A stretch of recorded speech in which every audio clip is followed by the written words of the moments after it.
ಅಂತರಂಗ ಮಹಾಭಕ್ತೆ ಶಬರಿ. ತ್ರೇತಾಯುಗವು ನಡೆಯುತ್ತಿದ್ದ ಕಾಲ. ಆ ದಿನಗಳಲ್ಲಿ ಸಮಾಜದಲ್ಲಿ ವರ್ಣವ್ಯವಸ್ಥೆಯನ್ನು ಕಟ್ಟುನಿಟ್ಟಾಗಿ ಅನುಸರಿಸಲಾಗುತ್ತಿತ್ತು. ದಂಡಕಾರಣ್ಯದಲ್ಲಿ ಆಶ್ರಮಗಳ ಸುತ್ತಮುತ್ತ ವೇದಮಂತ್ರಗಳ ಜಪದ ಧ್ವನಿ ಪ್ರತಿಧ್ವನಿಸುತ್ತಿತ್ತು. ಯಜ್ಞಾಗ್ನಿಯಿಂದ ಏರುತ್ತಿದ್ದ ಹೊಗೆ ಆಕಾಶವನ್ನೇ ಆವರಿಸಿತ್ತು. ಅಂತಹ ಅರಣ್ಯದಲ್ಲಿ ಹೀನ ಜಾತಿಯಲ್ಲಿ ಹುಟ್ಟಿದ ಮಹಿಳೆಯೊಬ್ಬಳು ಏಕಾಂಗಿಯಾಗಿ ವಾಸಿಸುತ್ತಿದ್ದಳು. ಆಕೆಯ ಹೆಸರು ಶಬರಿ.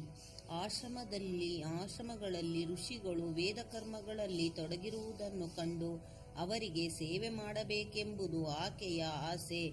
ಮಹಾತ್ಮರಿಗೆ ಸೇವೆ ಮಾಡುವುದು ಜೀವನವನ್ನು ಪವಿತ್ರಗೊಳಿಸುವ ಮಾರ್ಗವೆಂದು ಆಕೆ ದೃಢವಾಗಿ ನಂಬಿದ್ದಳು. ಆದರೆ ತಾನು ಹೀನ ಜಾತಿಯಲ್ಲಿ ಹುಟ್ಟಿದವಳಾದ್ದರಿಂದ ತನ್ನ ಸೇವೆಯನ್ನು ಅವರು ಸ್ವೀಕರಿಸುವುದಿಲ್ಲವೆಂಬ ಭಯವು ಕಾಡುತ್ತಿತ್ತು. ಆದುದರಿಂದ ಯಾರಿಗೂ ತಿಳಿಯದಂತೆ ಸೇವೆ ಮಾಡಲು ನಿರ್ಧರಿಸಿದಳು. ಆಶ್ರಮಗಳ ಹತ್ತಿರವೇ ಸ್ವಲ್ಪ ದೂರದಲ್ಲಿ ಒಂದು ಸಣ್ಣ ಗುಡಿಸಲು ಕಟ್ಟಿಕೊಂಡು ಪ್ರತಿದಿನ ಬೆಳಗಿನ ಜಾವ ಎದ್ದು ಅರಣ್ಯದ ದಾರಿಗಳನ್ನು ಹಾಗೂ ಆಶ್ರಮದ ಪರಿಸರವನ್ನು ಸ್ವಚ್ಛಗೊಳಿಸುತ್ತಿದ್ದಳು. ಯಜ್ಞಕ್ಕೆ ಬೇಕಾದ ಒಣ ಕಟ್ಟಿಗೆಗಳನ್ನು ಕೂಡಿಸಿ ಸುಂದರವಾಗಿ ಜೋಡಿಸುತ್ತಿದ್ದಳು.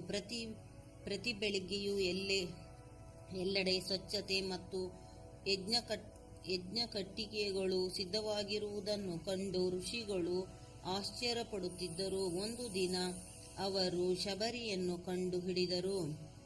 ಆಕೆಯನ್ನು ಮತಂಗ ಋಷಿಯ ಬಳಿಗೆ ಕರೆದುಕೊಂಡು ಹೋದರು. ಭಯದಿಂದ ನಡುಗುತ್ತಿದ್ದ ಶಬರಿಯನ್ನು ನೋಡಿದ ಮತಂಗ ಋಷಿಯು ಕೇಳಿದರು, ನೀನು ಯಾರು? ಏಕೆ ಈ ಕೆಲಸ ಮಾಡುತ್ತೀಯ?